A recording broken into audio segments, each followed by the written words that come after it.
tell me about your audition process for that, because it wasn't like a crazy story of what you had to do? A little bit, yeah. There were basically like 8 dudes, all different types of dudes, really big dudes. Most of them were pretty muscular because, you know, they're playing Rocky, and they were all oiled up to make their abs look really slick and like sexy. And I had to sing Touch Me and like crawl all over them and improvise this whole number. And what a horrible job. It was terrible. One of the worst days of my life, really. But someone has to do it, and it had to be me, and that's fine. Hey guys, it's Tracy in the Young Hollywood studio, and I am sitting with the beautiful Victoria Justice. Oh, you're so sweet. I think the last time I saw you was at your birthday party. We were just talking about, and yeah, it was my 20th. Your 20th. Yeah. And you were wearing like the most amazing. You always look amazing, by the way. Thank I just you. remember your dress was like this sparkly silver cutout, and I was like, I need that dress. I need that. But so much has happened since I saw you at your 20th birthday. I mean, first of all, I saw that you were at Comic-Con. We were just there. Oh, you were? Yeah. Cool. And that was your first time? It was my first time. Yeah, it was a lot of crazy, fun. right? It was pretty crazy. I actually expected to see more people dressed up, and I didn't see as many people as I would have liked to, but I did see like a few people that were in like full-on zombie get-ups that were completely in character and did not break, so that was pretty entertaining. But yeah, it was awesome. We showed the first 25 minutes of the Rocky Horror Picture Show, and it was cool to have the fans there and to see their reaction, and they were like cheering and doing some of the call-outs, and it was really cool. Is it crazy though? Because the Rocky Horror Picture Show, I mean, it's like iconic. I mean, that's like, had you already seen it before you knew you were going to do it? Of course. Okay, yeah, so I was you were already a fan. a huge fan. I saw it for the first time when I was in 5th grade, which is probably a little young to see the Rocky Horror Picture Show.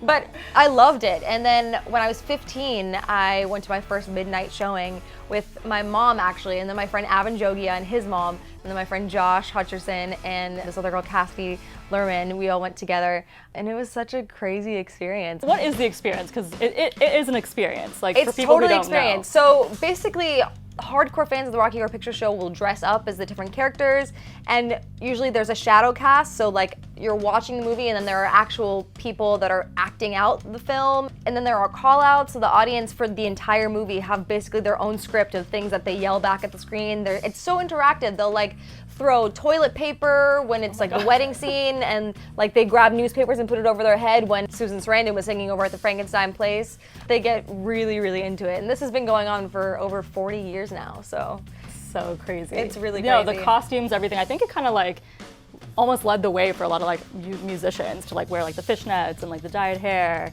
I think so. Yeah. It was pretty groundbreaking at the time, you know, Tim Curry singing Sweet Transvestite, and I actually heard that Mick Jagger got a little bit of his swagger for his walk was from watching Tim Curry as Dr. Frankenfurter, yeah. That's crazy. And then the Time Warp song. Let's do the time warp again. Just a jump to the left. And then it's to the right. Yeah. It's like anytime I go to like any kind of party or dance party, when that song comes on, it's just like everyone goes onto the dance floor, right? You have to. It's infectious. It's infectious. And then tell me about your audition process for that, because it wasn't like a crazy story of what you had to do?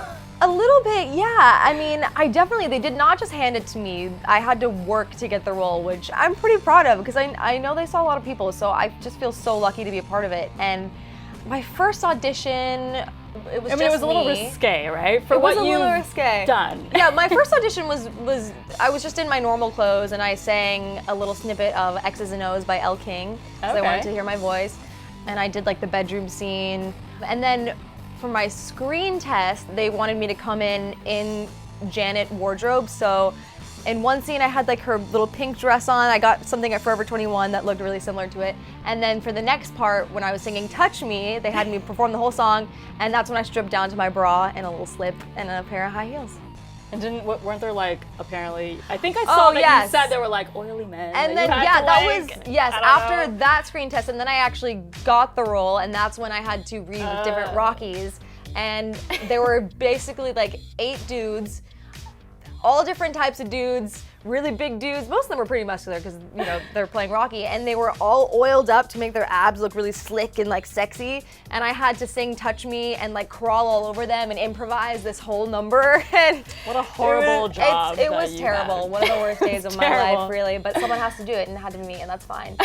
That's fine. Have you ever, like, because I mean, coming from like Nickelodeon, Victoria's, like that was definitely a departure from what you've done in the past, right? Do you think it's a departure? No, I'm just kidding. Of course. I mean, so you weren't like nervous about it. You were like, I got this. Like, no, I think I was really excited about it because, you know, I'm 23 now, and those days are behind you. Yeah, no, I mean, coming from Nickelodeon, I actually did a show on MTV called Eye Candy that I did one season of, but that was more mature and definitely sexier, and I think I was in my bra 1 or 2 times on that show.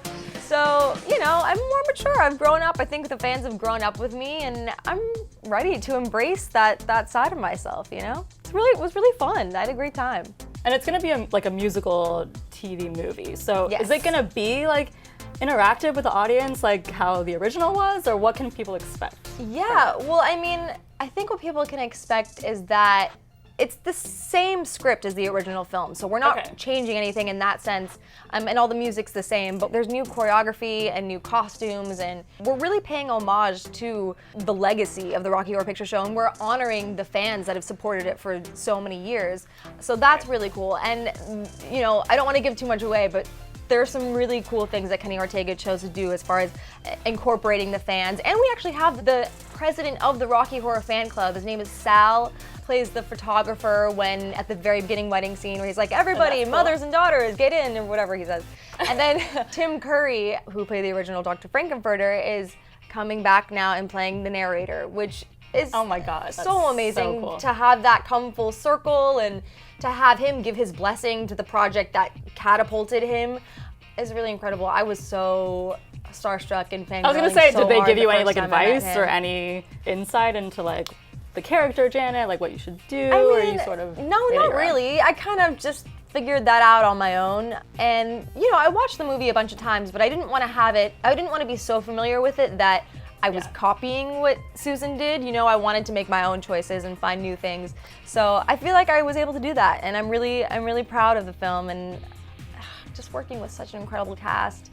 I love them so much. They're so insanely talented and such good people. Like, we've all become really good friends. So I'm just so grateful for the entire opportunity. I can't wait. And then another thing you're just happening to do is you're hosting the Teen Choice Awards this weekend. I am, yep. No big deal. No big deal at all. Co-hosting with John Cena. Which, by the way, is definitely an interesting pairing. Like, it is. Because you did a Snapchat Unexpected. and you did like a face swap with him. I did, yeah. And you did a good impersonation. I have to. Did I really? No, I think just you did. I was winging that one. I was gonna say, did you know exactly how he sounded, or you? No, not at all, actually. 'Cause Okay, I so don't really watch wrestling, so I'm not really aware of that world. But I've heard from everyone that I've talked to that he's one of the nicest guys. Everyone only has, you know, people only have the kindest things to say about him, that he's so sweet, you're gonna love him. And he's really funny too. Like I saw him on Maya and Marty a little while ago, and he was hilarious. And in Trainwreck, of course, he's super funny. Are you nervous at all about is this your first like huge hosting gig? Okay, so Yeah, it's my first. you're gonna kill it though. Let's just be Thank honest. you. Let's be honest. Thanks. You know, fingers crossed. It's a live show, so anything can happen. But it's gonna be really fun. I think John and I have some fun. I was gonna say, can you give us any dialogue and skits that we're kind of planning out? I can't give anything away. You can't give anything away? Come on, just like a little hint. No, of anything and you're it's doing? still actually, it hasn't even been finalized yet. So I haven't gone into rehearsals yet or anything. So I don't even know for sure what they're keeping. But all I know is that we're just gonna have a good time and kind of make, you know, laugh at ourselves. And then you tweeted a picture of your wardrobe. Can you give any hints about your outfit? Because I'm assuming you're gonna wear like a million different outfits, and you're gonna look amazing. Oh, I'm so excited. So did you get to pick out your outfit? Or? I did, okay. yeah. I have about like 4 or 5 different looks that I'm gonna wear during the show. Okay. And all those looks are so cute, and they're really different from each other, which I love. On the red carpet, I'm gonna be wearing Versace, and then during the show, I'm wearing an H&M dress. All types of different stuff. So it's gonna be really fun. Well, you look amazing in everything. I mean, thanks, you're so sweet. Are you like super excited to see anyone in particular at Teen Choice Awards? Like, who do you fangirl over? Like, if you met somebody that you haven't met yet, is there somebody that you're looking forward to meeting? You're like, I've met everyone.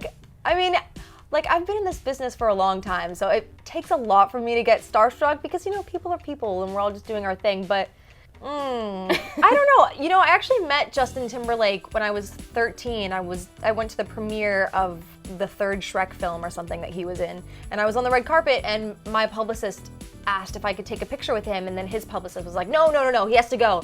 And then he saw me, and he was like, no, it's fine. I'll take a picture with her, which was so sweet. Oh my God. So I have a picture from then, and I would love to take another picture with him now, like so many years later. And, you know, he's totally an inspiration, so talented. He's been able to do, you know, acting and music, which is two things that I would love to be able to do. So that would be really cool. So we're gonna have to make that happen. I think, I gotta try to make it happen. That's gonna have to happen at the Teen Choice Awards. That's the plan. So make sure and stay tuned. Don't forget to check out Victoria Justice this weekend on Teen Choice Awards and Rocky Horror Picture Show.